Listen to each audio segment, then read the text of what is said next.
ശ്രീ മഹേഷ് പണിക്കർ, ഇവിടെ രാഷ്ട്രീയ ആരോപണ പ്രത്യാരോപണങ്ങൾ ഇങ്ങനെ ഒരു ഭാഗത്ത് തകൃതിയായി തന്നെ നടക്കുന്നുണ്ട്.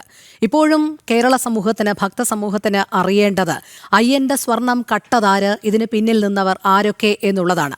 അവിടേക്ക് എത്താനുള്ള ഒരു കാലതാമസം വരുന്നുണ്ട് എന്ന് തന്നെയാണോ താങ്കളുടെ കാഴ്ചപ്പാട്? കാരണം 1998 വിജയ് മല്യ സമർപ്പിച്ച സ്വർണപ്പാളികൾക്ക് എന്ത് സംഭവിച്ചു എന്നതിൽ തുടങ്ങുന്ന ആ അന്വേഷണം ഇപ്പോൾ എത്തി നിൽക്കുന്നത് ഡി മണിയിൽ മാത്രമാണ്. അങ്ങനെ കുറച്ച് ജ്വല്ലറിക്കാർ മാത്രമായി വിചാരിച്ചാൽ നടക്കുന്ന ഒരു കാര്യമല്ല എന്നുള്ളത് ഏവർക്കും അറിയാവുന്ന കാര്യമാണ്. ഇനി അതല്ല, ഈ അന്വേഷണ സംഘം ഉൾപ്പെടെ വാദിക്കുന്ന ന്യായം അനുസരിച്ച് വളരെ കുറച്ച് സ്വർണത്തിന്റെ ഒരു മൂല്യത്തിൽ മാത്രം ഒതുങ്ങാനുള്ള ഒരു കച്ചവടവുമല്ല ഇതെന്നുള്ളതും വ്യക്തമാണ്. അപ്പോൾ കോടികളുടെ സ്വർണ്ണ കവർച്ച തന്നെയാണ്. ആ കോടികളുടെ മൂല്യം വന്നത് എങ്ങനെയെന്നും നമുക്കറിയാം. അയ്യന്റെ സ്വർണമാണ്, അതിന് ആന്റിക് വാല്യൂ ഉണ്ട്.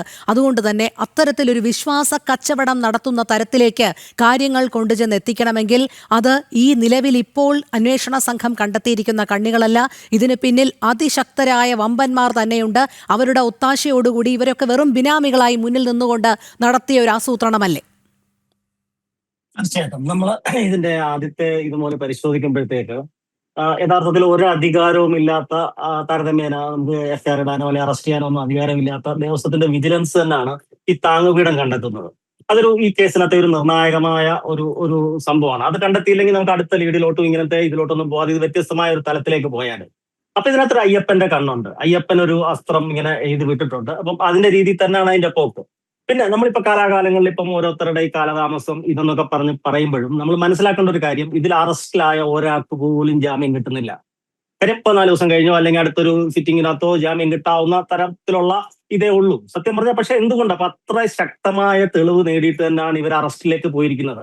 പിന്നെ ഇവർ ഈ കാലതാമസം വരുമ്പോഴത്തേക്ക് ഇവർ തോൽപ്പിക്കും, അല്ലെങ്കിൽ ഇതിന്റെ തെളിവ് നശിപ്പിക്കും, അല്ലെങ്കിൽ അങ്ങനത്തെ കാര്യങ്ങളൊക്കെ നമ്മൾ സംശയിക്കുന്നത്. ഇവരിത് 2009 തുടങ്ങിയാണ്. 10, 15, 20 കൊല്ലമായിട്ട് ഇവർ ഇതിന്റെ തെളിവ് നശിപ്പിക്കാനും ഇതുമായിട്ട് ബന്ധപ്പെട്ട ലീഡ് ഒളിപ്പിക്കാനും അല്ലെങ്കിൽ പുതിയ പുതിയ കൊള്ളകൾ പ്ലാൻ ചെയ്യാനും ഒരു ടീമായിട്ട് തന്നെ വർക്ക് ചെയ്തിരിക്കുകയാണ്. 2009 വിജയ് മല്യയുടെ സ്വർണം ആദ്യമായിട്ട് ഈ ഉണ്ണികൃഷ്ണൻ പോറ്റി, ഭാഗത്ത് കിടക്കുന്ന സഞ്ജീവ് ഭണ്ഡാരി, ഗോവർദ്ധൻ, ആ ടീം ആദ്യത്തെ കലശക്കുടങ്ങളെയും തുടങ്ങുന്നത്. അപ്പം 2019 വിഷയമാണ് നമ്മുടെ മുമ്പിൽ ഇപ്പൊ ഇന്ന് വന്നിരിക്കുന്നതും.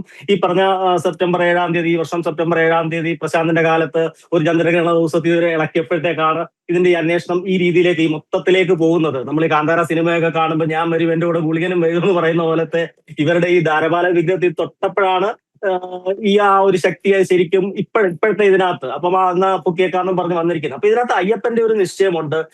കാര്യം ഇതിനകത്ത് ഇപ്പം രമേശ് ചെന്നിത്തലയുടെ ഒരു സാധനമൊക്കെ ചുമ്മാ ഇങ്ങനെ ശൂന്യതയെന്ന് വന്ന് കയറുവാണ്. ഇപ്പം ചുമ്മാ പോവുകയാണെങ്കിൽ പോലും ഇപ്പൊ ഇന്ന് ശ്രീകൃഷ്ണൻ എന്ന് പറഞ്ഞ ആളുടെ ഇന്റർവ്യൂസ് ഒക്കെ നമ്മൾ ചാനലിൽ കണ്ടു. അയാൾ സത്യം പറഞ്ഞാൽ അയാളൊരു എന്താ പറഞ്ഞ ഈ ഇറിഡിയോ എന്ന് പറഞ്ഞൊരു ഇതിന്റെ 2-3 കേസ് അയാളുടെ പേരിലുണ്ട്, ഈ ഡി മണി. അപ്പം അവരൊക്കെ ഒരു ക്രൈം സിൻഡിക്കേറ്റുമായിട്ട് ബന്ധപ്പെട്ട ആൾക്കാരാണ്. പ്രത്യേകിച്ചും ഈ വിഗ്രഹത്തിന്റെ ഇതുമായിട്ട് ഇറിഡിയോ എന്ന് പറഞ്ഞൊക്കെ തട്ടിപ്പ് ധാരാളം നടക്കുന്നതാണ്.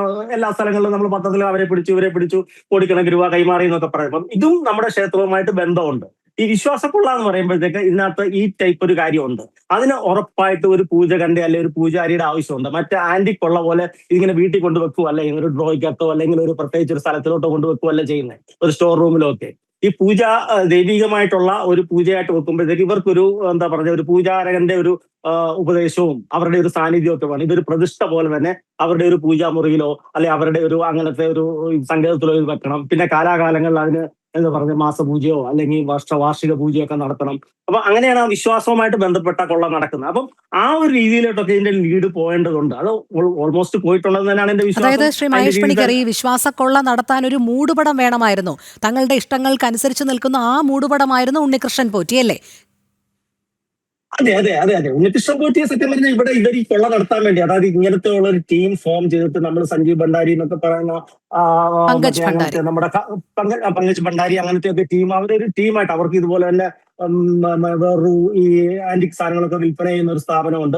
അപ്പൊ ഇങ്ങനത്തെ സ്ഥലങ്ങളിൽ നമ്മുടെ കേരളത്തിലെ പുരാതന ക്ഷേത്രങ്ങൾ ഒരുപാട് ഇത്തരം കാര്യങ്ങളുള്ളത്. അപ്പൊ ഇതിലൊക്കെ മറ്റു സ്ഥലങ്ങളിൽ ഇവർക്ക് ഒരുപാട് വിൽക്കാനുള്ള ക്ലയൻസ്, നമ്മൾ ഈ പറയുന്ന 1000 കോടി 500 കോടി കേൾക്കുമ്പോൾ ഒരു അതിശയോക്തി ആയിട്ട് തോന്നുമെങ്കിലും അത്രമാത്രം അതിന്റെ വാല്യൂ ഉള്ളതാണ്. പല കേസുകളും പല ഇതിനകത്തും ഈ പറഞ്ഞ കപൂറിനെയൊക്കെ പിടിച്ചകത്ത് കിടക്കുന്ന 1300 കോടിയുടെ ഇത് ചെയ്തിട്ടുള്ളതാണ്. അപ്പം ഇത് വളരെ ഇവരെ പോലുള്ള ആൾക്കാർ ഇപ്പൊ നമ്മുടെയൊക്കെ ക്ഷേത്രം നമുക്കറിയില്ല, നമുക്ക് ഇതിന് ഇത്രയും വില ഉണ്ടെന്ന് അറിയില്ല, അല്ലെങ്കിൽ ഇതിന് ഇത്രയേ ഉള്ളൂ. പക്ഷെ ഇവരിത് പ്ലാൻ ചെയ്തിട്ട് ഇവരൊരു ടീമായിട്ട് വന്ന് നമ്മുടെ ക്ഷേത്രത്തിൽ കയറി അവിടുത്തെ ഒരു കീഴ്ക്കഴകം, പൂജാരി പോലുമല്ല, ഈ കൃഷ്ണൻ പോറ്റി ഇതുവരെ ശബരിമല ക്ഷേത്രത്തിൽ പൂജ ചെയ്തിട്ടില്ല.